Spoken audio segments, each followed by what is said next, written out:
Everyone, कैसे हो आप सभी लोग। आशा करती हूँ आप सभी लोग अच्छे होंगे और अच्छे से मन लगा के पढ़ाई भी कर रहे होंगे। तो आज के टॉपिक में हम कुछ डिस्कशन करेंगे करंट अफेयर्स से। तो हाल ही फिलहाल में अभी एक केस देखा गया जिसमें साइबर फ्रॉड से रिलेटेड आपका केस है। दिल्ली में एक लड़की जो पीजी में रहती है उसके साथ में आपका जो हैकिंग का केस है उसको कंसर्न किया गया कि किस तरीके से उसके सिस्टम में और जो लोग हैं वहाँ जो वहाँ के मकान मालिक हैं उनके थ्रू जो है उस पर्टिकुलर चीज़ को हैक किया गया और किस तरीके से बेसिकली उस पे नज़र रखी गई। तो आज के एस्पेक्ट में हम समझते हैं कि एक्चुअल में what is cyber crime, what are the types of the cyber crime और how to prevent the cyber crime and government initiative क्या है हमारी साइबर क्राइम को लेके। तो सबसे पहले हम स्टार्ट करते हैं कि साइबर क्राइम बेसिकली होता क्या है। तो साइबर या क्राइम क्राइम बेसिकली एक तरीके से फ्रॉड करना किसी भी चीज़ का, और साइबर का बेसिकली मतलब यहाँ पे डिजिटलाइजेशन से हो जाता है कि आप किसी भी क्रिमिनल वर्क को करते हो, किसी भी क्रिमिनल फोर्स आपका जो फ्रॉड वगैरह रहता है उसको करते हो थ्रू आपकी कंप्यूटर सिस्टम, थ्रू आपका मोबाइल सिस्टम और थ्रू आपका जो डिजिटल चीज़ें रहती हैं उसके थ्रू। तो ये सारी चीज़ें बेसिकली साइबर क्राइम होती हैं। सेकेंडली अब हम बात करते हैं कि what are the types of the cyber crime. तो there are a lot of cases of the cyber crimes including आपका जो हैकिंग होता है, फिशिंग होता है, ऑनलाइन फ्रॉड होता है, इसके बाद में आपका जो मेलवेयर्स होते हैं, डिफरेंट काइंड ऑफ मेलवेयर्स होते हैं। तो ये सारी जो चीज़ें होती हैं आपकी that are cover in the cyber crime के टाइप्स। तो अब हम लाइन से बेसिकली इन पे बात करते हैं कि एक्चुअल में जो चीज़ें आपकी चल रही हैं उसको बेसिकली किस तरीके से हमारी जो करंट लाइफ है जो उससे किस तरीके से आप इसको रिलेट कर सकते हो, क्योंकि एक नॉलेज किसी चीज़ की होना और पर्टिकुलर किसी चीज़ को समझना में बहुत ज़्यादा डिफरेंस होता है। तो सबसे पहले हम यहाँ पे हैकिंग से शुरुआत करते हैं कि हैकिंग बेसिकली होती क्या है। हैकिंग को अगर सिंपल वर्ड्स में समझा जाए तो that is access to the system, यानी कि आपका एक फ़ोन है और आप कोई भी सोशल मीडिया जो प्लेटफ़ॉर्म से जुड़े हुए हैं, फॉर एग्ज़ाम्पल आप फ़ेसबुक से जुड़े हैं, ट्विटर से जुड़े हैं, व्हाट्सएप से जुड़े हैं, इंस्टाग्राम से जुड़े हैं।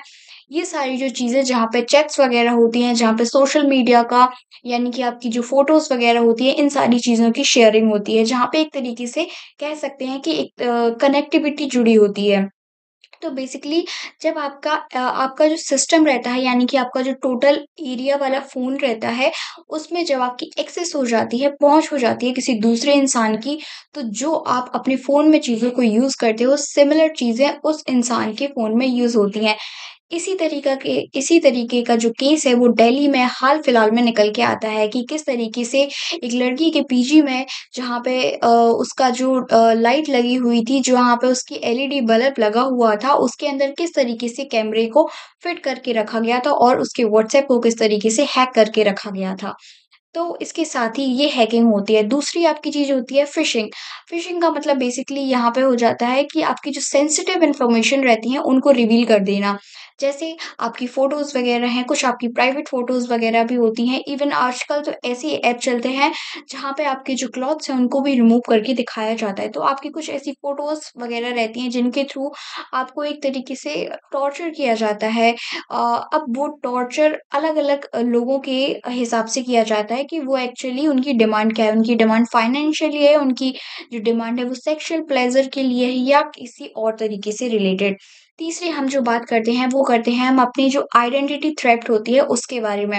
आइडेंटिटी थेफ्ट का मतलब यहाँ पे ये होता है कि आपकी जो पर्सनल डेटा रहते हैं, आपके जो पर्सनल डेटा रहते हैं, that can be medical data, that can be आपके रिलेशनशिप के डेटा और that can be your family datas.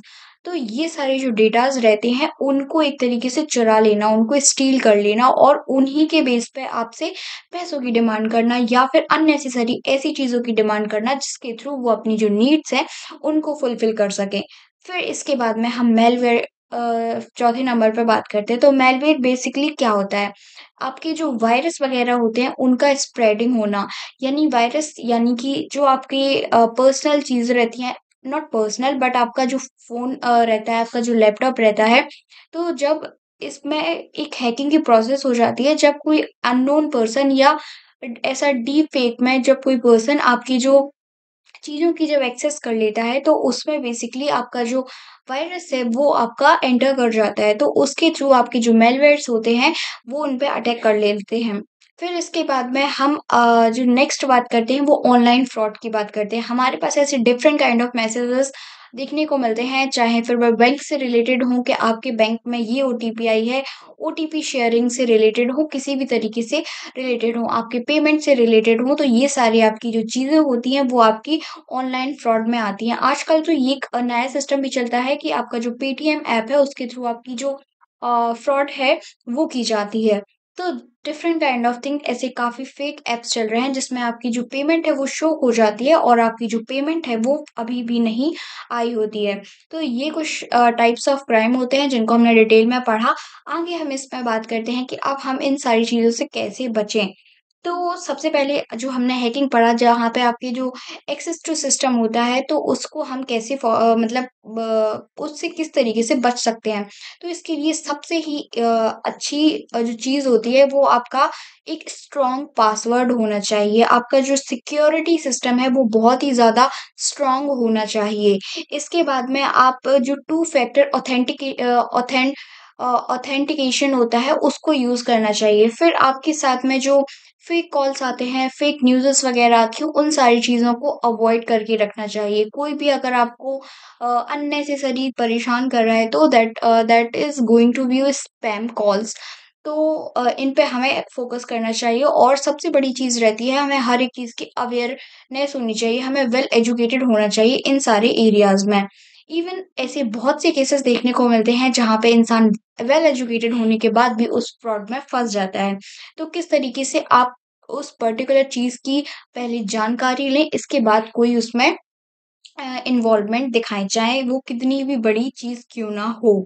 फिर इसके बाद में आपके जो अननोन कॉल्स होते हैं, अननोन कन्वर्सेशन होती है, हम बहुत सारे लोग ऐसे रहते हैं कि किसी पर्टिकुलर इंसान का मैसेज आता है, हम तुरंत ही उसमें फँस जाते हैं। आजकल कुछ ऐसे केसेस चल रहे हैं जहाँ पे बेसिकली लड़की बन के बात किया जाता है और धीरे-धीरे फिर उसकी जो डिटेलिंग्स रहती हैं, वो निकाली जाती हैं और फिर उसके साथ किस तरीके से जो है साइबर क्राइम, साइबर फ्रॉड ये सारी चीज़ें देखने को मिलती हैं।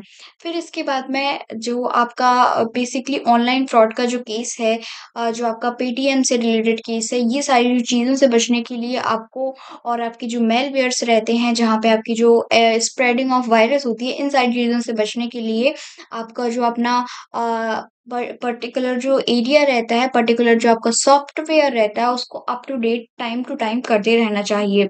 तो ये कुछ सारी चीज़ें होती हैं जहाँ पे हम कवर करते हैं कि how to prevent the cyber crime. Now we will going to talk कि गवर्नमेंट के इनिशिएटिव क्या हैं? गवर्नमेंट ने ऐसी क्या पॉलिसीज़ बनाई हैं जिसके थ्रू हम साइबर क्राइम को रोक सकते हैं? तो सबसे पहले तो गवर्नमेंट ने 2000 में इंफॉर्मेशन टेक्नोलॉजी है, वो स्टार्ट की थी ताकि आपको हर एक पर्टिकुलर एरिया की जो इंफॉर्मेशन रहती है, चाहे फिर वो गवर्नमेंट पॉलिसी से रिलेटेड हो या गवर्नमेंट से रिलेटेड कोई भी इश्यूज़ हों या फिर आपके इंडिया में चल रहे किसी भी तरह के इश्यूज़ हों, इन सारे को लेके आप ये पर्टिकुलर आपकी जो इंफॉर्मेशन टेक्नोलॉजी है, उसको क्रिएट किया गया था 2000 में। फिर इसके बाद में इसमें कुछ अमेंडमेंट लाए गए 2008 में, तो इसके बाद आपकी जो सेकंड चीज़ है वो इन्फॉर्मेशन टेक्नोलॉजी अमेंडमेंट एक्ट है जो कि 2008 में बेसिकली आया था। इसके बाद में आपका I4C देखने को मिलता है जिसकी जो फुल फॉर्म होती है वो Indian cyber crime corporation centre होती है। इसमें बेसिकली ये एक डिजिटल ऐप होता है जिसके माध्यम से आपको हर एक तरह की सूचनाएँ जो रहती हैं, इन्फॉर्मेशन जो रहती हैं वो आपको प्रोवाइड कराई जाती हैं। फिर इसके साथ ही आपकी जो लोकल पुलिस स्टेशंस रहते हैं तो अगर मतलब इस तरीके की कोई इन्फॉर्मेशन आपको मिलती है, इस तरीके की कोई घटना, इवेंट आपके साथ ऐसा होता है, तो आप सबसे पहले अपनी जो लोकल पुलिस स्टेशंस रहते हैं, वहाँ पे किस तरीके से आप अपनी जो एफआईआर वो दर्ज करा सकते हैं रिलेटेड टू दीज़ केसेस। तो फिर इसके साथ में आपका जो नेशनल साइबर क्राइम आपका जो रिपोर्टिंग पोर्टल है, उसको भी ओपन किया गया है। तो इस तरीके से ये सारी जो चीज़ें हैं, वो क्राइम साइबर से बचने के लिए जो गवर्नमेंट के इनिशिएटिव हैं, वो लिए गए हैं। आज का टाइम बहुत ही ज़्यादा खतरनाक टाइम बनता जा रहा है और किसी पे भी विश्वास करना इज़ वेरी अननेसेसरी। तो स्टे सेफ, स्टे हैप्पी और आशा करती हूँ आप लोगों को वीडियो अच्छी लगी हो। अगर थोड़ी-सी भी वीडियो इन्फॉर्मेटिव लगती है आप लोगों को तो प्लीज़ फॉलो, सब्सक्राइब जो कुछ भी होता है सब कर दीजिए।